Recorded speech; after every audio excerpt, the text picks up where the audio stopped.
அது மட்டும் இல்லாம ஆம்பளை துணை இல்லாம ஒரு பொண்ணால நல்லபடியா வாழ்ந்து காட்ட முடியுங்கிற நம்பிக்கையில தான் வந்திருக்கேன். என் நம்பிக்கைய நான் நிரூபிச்சு காட்டுறேன்பா. நிரூபிச்சு காட்டி என்னடி பிரயோஜனம்?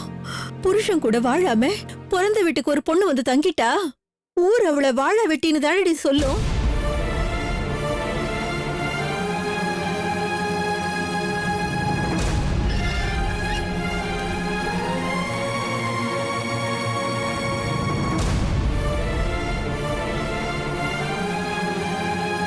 ஒரு பொண்ணு புள்ள தச்சியா வரலாம், புருஷன் கூட ஜோடி போட்டுக்கிட்டு விருந்துக்கு வரலாம். ஆனா பொட்டி படுக்கைய தூக்கிக்கிட்டு பிறந்த வீட்டுக்கு வாழ வெட்டியா வரக்கூடாது நந்தினி.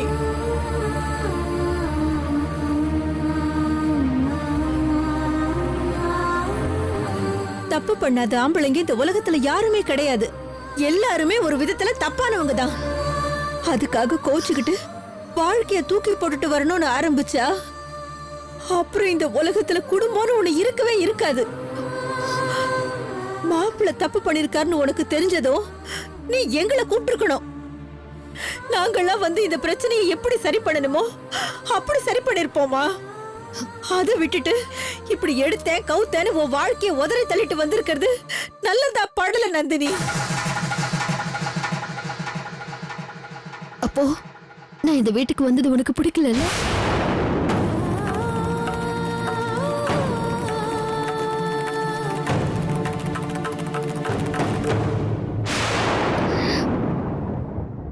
உனக்கு மட்டும்தான் பிடிக்கலையா? இல்ல இங்க யாருக்குமே பிடிக்கலையா?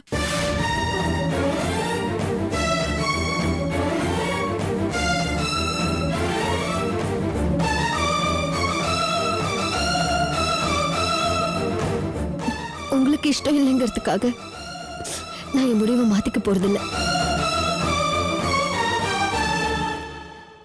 இங்க இருக்க கூடாதுன்னு சொல்லிடுங்க. நான் லேடிஸ் ஹாஸ்டல்ல போய் தங்கிக்கிறேன்.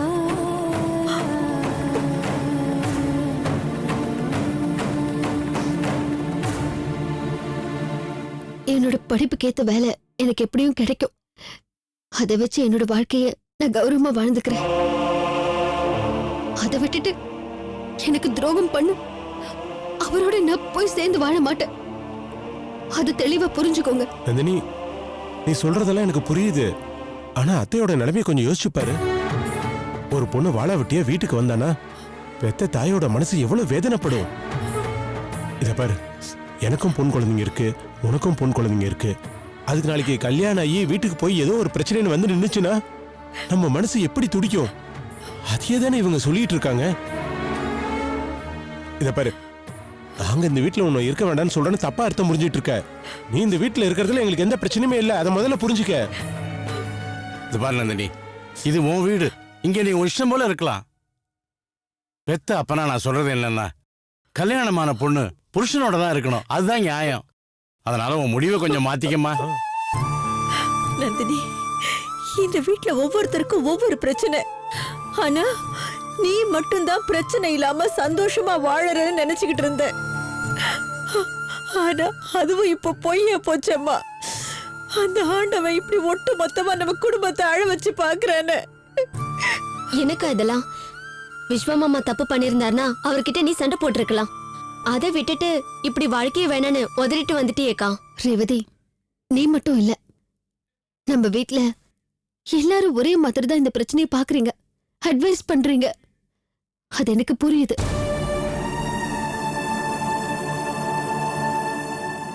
அதே நேரம் என் நிலைமையில இருந்து இந்த பிரச்சனையை பாத்தீங்கன்னா என் மனசுல இருக்கிற வேதனை புரியும்.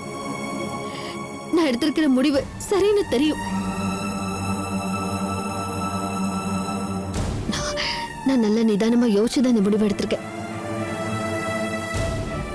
இதுக்கு மேலேயும் இது தப்பு, அவர் வீட்டுக்கு தான் போகணும்னு நீங்க சொன்னீங்கன்னா இந்த வீட்டை விட்டு போறது தவிர.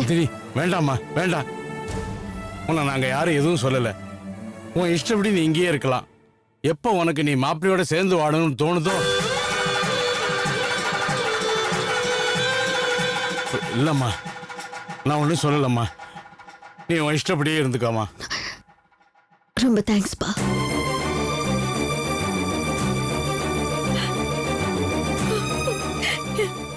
என்னங்க இது?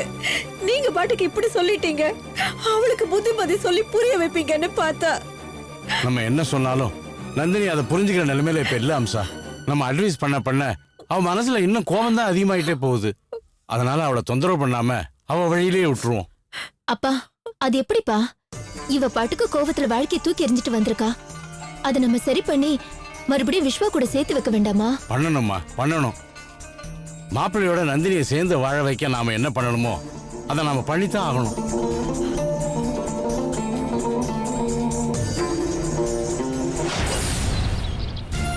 என்ன பண்ண சொல்ற மாலதி? நந்தினி தான் நாங்க சொல்றது எதையுமே காது கொடுத்து கேட்கவே இல்லையேம்மா. நான் மறுபடியும் சொல்றேன், நீங்க இன்னும் போராடி இருந்திருக்கணும். முழு மூச்சா நீங்க இருந்திருந்தீங்கன்னா இந்நேரம் அகிலா கழுத்துல தாலி ஏறி இருக்காது. நந்தினி எங்க வீட்டுக்கு திரும்பி வந்திருக்கவும் மாட்டா. ஐயர் எப்படா தாலி எடுத்து கொடுப்பாரு, அகிலா கழுத்துல கட்டணும் நான் ஒண்ணு இங்க காத்துக்கிட்டு இருக்கல. எவ்வளவு எடுத்து சொன்னேன் அவளுக்கு. எதுவா இருந்தாலும் வீட்டுல போய் நிதானமா யோசிச்சு பேசி ஒரு முடிவு எடுக்கலாம். காது கொடுத்து கேட்டாள் அவ. நான் மட்டும் இல்ல, அம்மா அகிலா அத்தனை பேரும் பேசணும். சரி, நானும் அகிலாவும் குற்றவாளிகள், இத பத்தி பேசுற அருகதை எங்களுக்கு கிடையாது. அம்மா வயசுல பெரியவங்க இல்ல, கெஞ்சினாங்களா அங்க வந்து கல்யாண மண்டபத்துல? கேட்டாளவ அத்தனை பேர் முன்னாடி இந்த நிமிஷம் நீ அகிலா கழுத்துல தாலியை கட்டினாதான் உண்டு, இல்லன்னா நான் சூசைட் பண்ணிடுவேன், செத்து போயிடுவேன். எவ்வளவு பெரிய சீன் கிரியேட் பண்ணா. என்னால வேற என்ன செய்ய முடியும் அந்த நிலைமையில? அதுக்காக அப்படின்னு அவ சொன்னா அதை அப்படியே விட்டுற முடியுமா? இது என்ன சாதாரண விஷயமா? என் பொண்ணோட வாழ்க்கை பிரச்சனை மாப்பிள்ள. அவ வாழ்க்கைய தாரவாத்து கொடுக்கறேன்னு சொல்லியிருக்கா. நீங்க எல்லாரும் பார்த்துட்டு இருந்திருக்கீங்க. உங்களால தடுக்க முடியலனாலும் எங்க கிட்ட தகவல் சொல்லிருக்கலாமே. நாங்க வந்து தடுத்திருப்போமே. இவ்வளவு பெரிய பிரச்சனை, என்ன செய்யறது ஏது செய்யறது நிதானமா யோசிச்சு பாக்குறதுக்கு ஒரு நிமிஷம் டைம் கொடுத்தாளா எனக்கு? அத்தனை பேர் முன்னாடி இந்த நிமிஷம் அவ கழுத்துல தாலியை கட்டாலும் உயிரை விட்டுருவேன் மிரட்டுறா. எனக்கு வேற வழி? இதெல்லாம் சால்ஜாப் விஸ்வா. இதெல்லாம் நாங்க நம்ப மாட்டோம். உங்க மனசுல அகிலாவுக்கு தாலி கட்டணுங்கிற என்ன இருந்திருக்கு? சான்ஸ் கிடைச்சதும் தாலி கட்டி இருக்கீங்க. என்ன பேசுறீங்க நீங்க? இனியும் மறைச்சு பேசாதீங்க மாப்பிள்ள. உங்க பேர்ல எவ்வளவு மரியாதை மதிப்பு நாங்க வச்சிருந்தோம். எல்லாத்தையும் ஒரேடியா மண்ணோட மண்ணாக்கிட்டீங்களே. நீங்க இப்படி ஒரு காரியத்தை செய்வீங்கன்னு நான் கொஞ்சம் கூட எதிர்பார்க்கவே இல்லை. நானும் இது கொஞ்சம் கூட எதிர்பார்க்கல. விஸ்வா இப்படி ஒரு காரியத்தை பண்ணிருப்பான்னு நான் கனவுல கூட நினைச்சு பார்க்கல. ஆனா அவன் செஞ்ச காரியத்துக்கு தண்டனை தரதான் நினைச்சு நந்தினி தன் வாழ்க்கைய கெடுத்துட்டு போவான்னு நான் சத்தியமா எதிர்பார்க்கல. இப்படி சொன்னா என்ன அர்த்தம் அத்தை? அகிலா கழுத்துல தாலியை கட்டுன்னு நந்தினி சொன்னா அடுத்த நிமிஷமே அது தப்பு நீங்க புரிய வச்சிருக்க வேண்டாமா?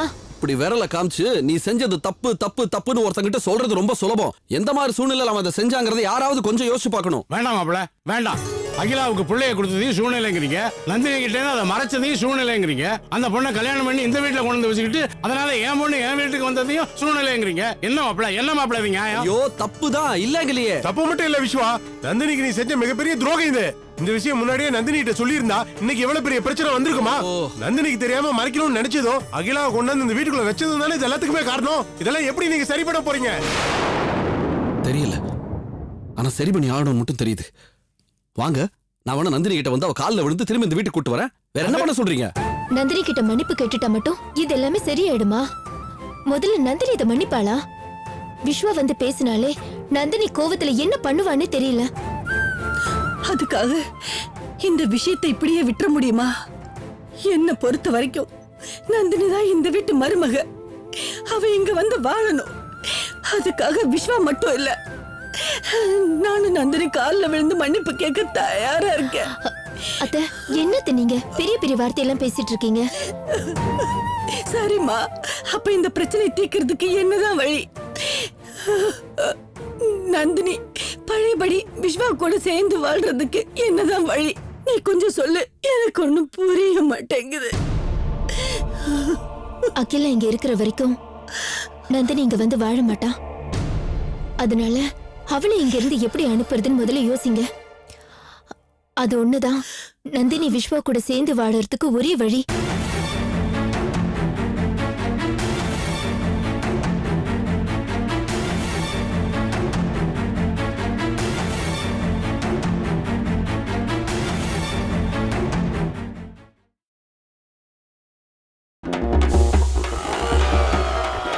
ஆமா, தீபாவளி என்னைக்குன்னு சொன்னீங்க?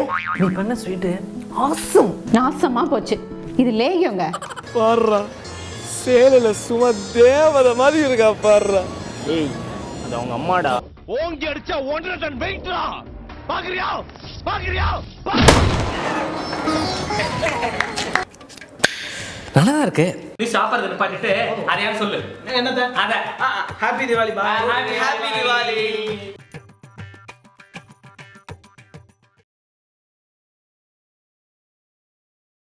இதுல யோசிக்கிறதுக்கு ஒண்ணுமே இல்ல. இப்ப அகிலா எங்க இருக்கா? அவ ரூம்ல தான் இருக்கா. வாங்கத்த, முதல்ல அவளை இங்க இருந்து அனுப்பிடலாம். சரிம்மா. நீங்க வாங்க.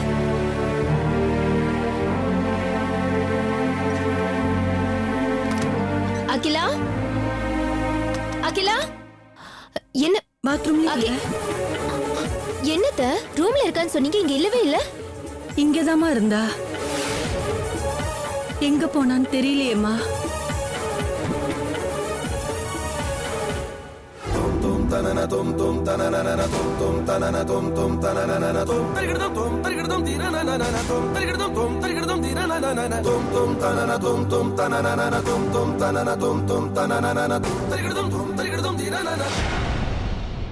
இங்க எதுக்கு வந்த? இன்னும் என்கிட்ட என்ன பேசணும்? அத பேச வேண்டியதெல்லாம் பேசி முடிச்சாச்சே. அக்கா இல்லக்கா, நான் உங்ககிட்ட நிறைய பேசணும். அப்பதான் விஸ்வா மேல எந்த தப்பும் இல்லைங்கிறத நீங்க புரிஞ்சுக்க முடியும். எதையும் நான் புரிஞ்சுக்க வேண்டிய அவசியம் இல்ல. நீங்க யாரோ நான் யாரோன்னு உதறி தள்ளிட்டு வந்து ரொம்ப நேரம் ஆச்சு. அக்கா அப்படியெல்லாம் சொல்லாதீங்க அக்கா. விஸ்வா உங்களுக்கு துரோகம் பண்ணணும்னு கனவுல கூட நினைச்சதில்ல. என்கிட்ட வரம்பு மீறினப்ப கூட அவர் உங்க நினைப்புல தான் இருந்தாரு. அக்கா நான் சொல்றது உங்களுக்கு நம்பிக்கை இல்லாம இருக்கலாம், ஆனா இதான் உண்மை. விஸ்வா விஸ்வா உங்களை நினைச்சுக்கிட்டுதான் என்ன தொட்டாரு. ப்ளீஸ், இதெல்லாம் கேட்க நான் தயாரா இல்ல. நடந்து முடிஞ்ச காரியத்துக்கு 1000 விளக்க சொல்லலாம், ஆனா நடக்கிறதுக்கு முன்னாடி இதெல்லாம் யோசிச்சிருக்கணும். அக்கா நாங்க 2 பேருமே அப்ப யோசிக்கிற நிலைமையில இல்லக்கா. விஸ்வா மனசு பூரா நீங்க இருந்தீங்க,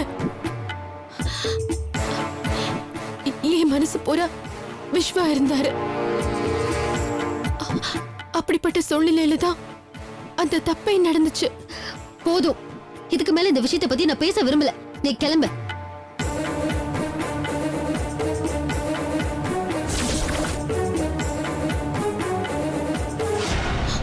அக்கா நீங்க என்ன திட்டினாலும் சரி, கோவத்துல அடிச்சாலும் சரி, விஸ்வா மேல எந்த தப்பும் இல்லைங்கிறத உங்ககிட்ட நிரூபிக்காம நான் இங்க இருந்து போக மாட்டேன். கொலை பழியோட பெங்களூருக்கு வந்த விஸ்வா தன்னை பத்தி மத்தவங்களுக்கு தெரியக்கூடாதுன்னு தனக்கு கல்யாணம் ஆகலன்னு போய் சொன்னாரு. அது உண்மைன்னு நம்பிதான் நான் அவர்கிட்ட பழகினேன். அப்பதான் நானும் அவரும் கணவன் மனைவியா எங்க வீட்டுல நடிக்க வேண்டிய கட்டாயம் வந்துச்சு. என்னதான் நடிப்பா இருந்தாலும் விஸ்வாவோட நடத்த, அவரோட அருகாம, இதெல்லாம் எனக்குள்ள ஒரு ஈடுபாட உண்டாக்குச்சு. அவரே எனக்கு புருஷனா இருந்தா என்னன்னு எனக்கு ஒரு நினைப்ப உண்டாக்குச்சு.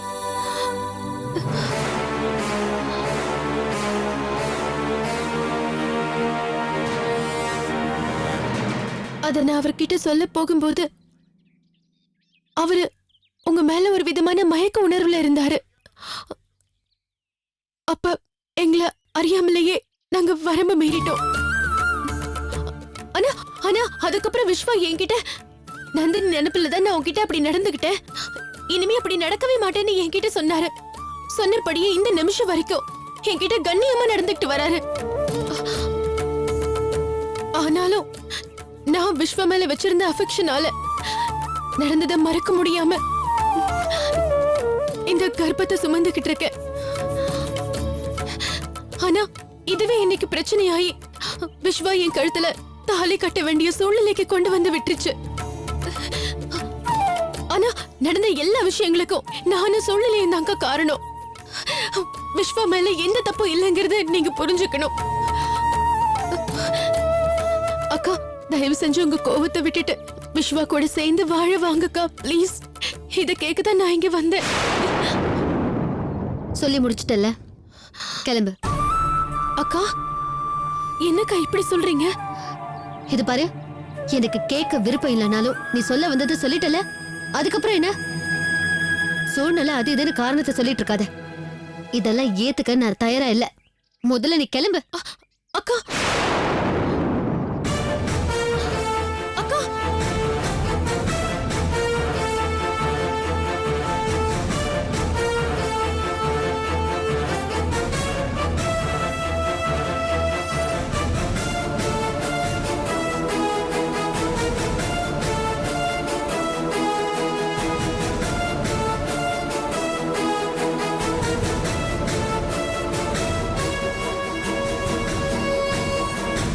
அடுத்தவங்க வாழ்க்கைய தட்டி பறிச்சுட்டு சில பேர் வெக்கம் இல்லாம வெளியில வராங்க.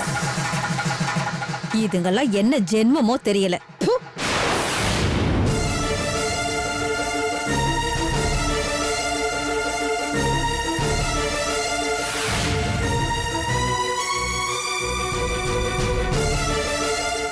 அக்கா நான் வரேன்க்கா.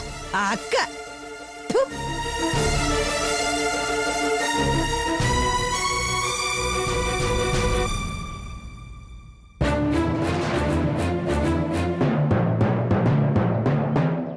என்ன நந்தினி இதெல்லாம்? உனக்கு துரோகம் பண்ணவ கூப்பிட்டான்னு நீயும் போய் பேசிட்டு வர? இங்க எதுக்கடி வந்தேன்னு நறுக்குற 4 வார்த்தை கேட்டு அவளை துரத்தி விட வேண்டியதானே? அம்மா உனக்கு சில விஷயங்கள் புரியாது, விட்டுட. ஆமாண்டி, எனக்கு எதுவும் புரியாமதான் 3 பொம்பளை பிள்ளைங்களை பெத்து வளர்த்து ஆளாக்கியிருக்கேன். நல்லா பேசுறீங்கடி, அம்மா மனசு புரியாம.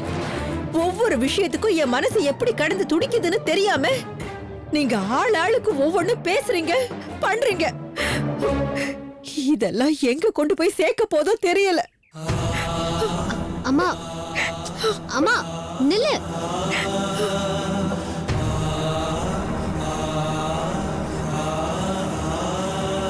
அம்மா நீ எதை நினைச்சு இப்படி பேசிட்டு போறேன்னு என்னால புரிஞ்சுக்க முடியுதுமா. கவலைப்படாத, நாளைக்கு உன் மனசுல இருக்கிற பயம் போயிடும்.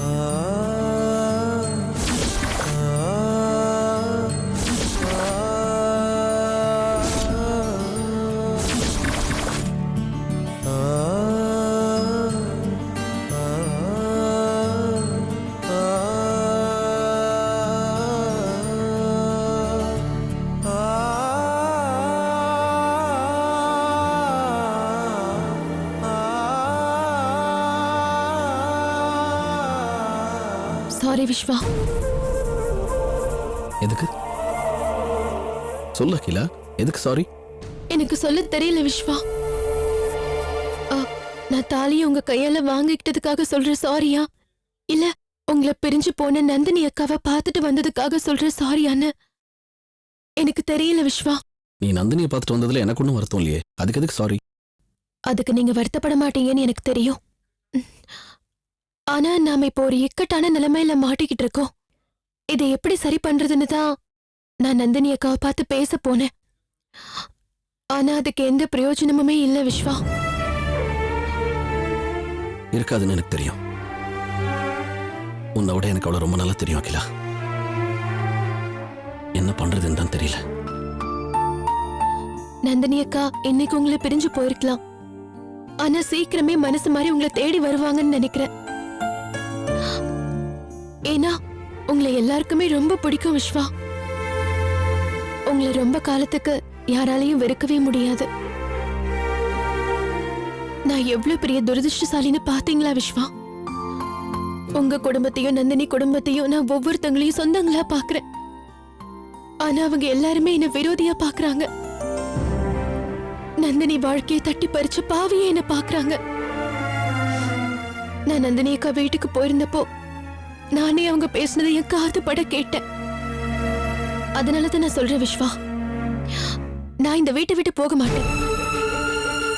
மத்தவங்க என்ன பத்தி என்ன பேசினாலும் பரவாயில்ல, அவமானப்படுத்தினாலும் சரி, நான் இந்த வீட்டை விட்டு போக மாட்டேன். ஆமா விஸ்வா, நந்தினி அக்காவை மறுபடியும் உங்க கூட சேர்ந்து வாழ வைக்காம நான் இந்த வீட்டை விட்டு போக மாட்டேன். அதுக்காக நான் எந்த பழியையும் அவமானத்தையும் தாங்கிக்கிறதுக்கு தயாரா இருக்கேன் விஸ்வா. இந்த வீட்டை விட்டு போறதுக்கு எனக்கு எவ்வளவு நேரம் ஆகும்? ஒரு லெட்டர் எழுதி வச்சுட்டு நான் உடனே போயிருக்கலாம். ஆனா நான் ஏன் இதை பண்ணல தெரியுமா? என்னாலதான் இந்த பிரச்சனை உண்டாயிருக்கு. என்னாலதான் நீங்க 2 பேரும் பிரிய வேண்டியதாயிடுச்சு. அதனால அதுக்கு பிராயச்சித்தமா மறுபடியும் உங்க 2 பேரையும் சேர்த்து வச்சுட்டு தான் இங்க இருந்து நான் போகணும்னு சபதம் எடுத்து வச்சிருக்கேன் விஸ்வா. என் சபதம் நிறைவேற வரைக்கும் எந்த பிரச்சனை வந்தாலும் நான் இங்க இருந்து போக மாட்டேன் Vishwa. I don't know what to say. எப்படி ரியாக்ட் பண்றதுன்னு எனக்கு தெரியல அகிலா. அகிலா உனக்கு நல்லா தெரியும், அன்னைக்கு சொன்னதுதான் இன்னைக்கும் சொல்றேன். எந்த காலத்திலையும் எந்த நேரத்திலையும் உன்னை விட இல்ல, இந்த உலகத்துல எல்லாரை விடவும் எனக்கு நந்தினி தான் முக்கியம். நந்தினி தான் லைஃப், நந்தினி தான் எல்லாமே இருக்கு. ஆனா இவ்வளோ கஷ்டத்தை என்னால நீ அனுபவிச்சதுக்கு அப்புறமும் என்னையும் நந்தினியும் சேர்த்து வச்சுட்டு எனக்கு ஒரு லைஃப் கொடுத்துட்டு தான் போவேன்னு சொல்ற. ரொம்ப பெரிய மனசு வேணும் அதுக்கு. சத்தியமா சொல்றேன். ஒரு இடத்துல நான் அப்படி சொல்லிருப்பேனா? Thank you, thank you very much. Akila, கேவலம் சொத்து. அந்த சொத்துக்காக தான் இன்னைக்கு என்னையும் என் பொண்டாட்டியும் பிரிச்சுட்டா உன் மாமா மூர்த்தி. உங்க அப்பா கிட்ட இருந்து கையெழுத்து வாங்குறதுக்கு அவனுக்கு துப்பு இல்ல, அதுக்கு பலி என் வாழ்க்கை. Fine, let him have his வே. ஆனா ஒண்ணு மட்டும் சொல்றேன், இனி அந்த சொத்துல 5 பைசா கூட அவனால அனுபவிக்க முடியாது. அதுக்கு நான் பொறுப்பு. இது நான் எனக்காக மட்டும் சொல்லல அகிலா, உனக்காகவும் தான் சொல்றேன். எப்போ என் பொண்டாட்டியை எனக்கு திருப்பி கொடுக்க வேண்டியது உன் கடமை நீ சொல்றியோ, உன் சொத்தை உனக்கு திருப்பி கொடுக்க வேண்டியது என் கடமை. சத்தியமா செய்வேன். ரொம்ப தேங்க்ஸ் விஸ்வா. இருந்தாலும் எனக்கு அந்த சொத்தெல்லாம் ஒரு பெரிய விஷயமே இல்ல. எப்ப நீங்களும் நந்தினியும் ஒண்ணு சேர்றீங்களோ அதுதான் எனக்கு கிடைக்க போற பெரிய சொத்து. அந்த நாள் வர வரைக்கும் நான் போராடிக்கிட்டே இங்கேயே இருப்பேன். நந்தினி அக்கா உங்களை சேர்ந்த மறு நிமிஷமே நான் உங்களை விட்டு போயிட்டே இருப்பேன் விஸ்வா. இது உறுதி.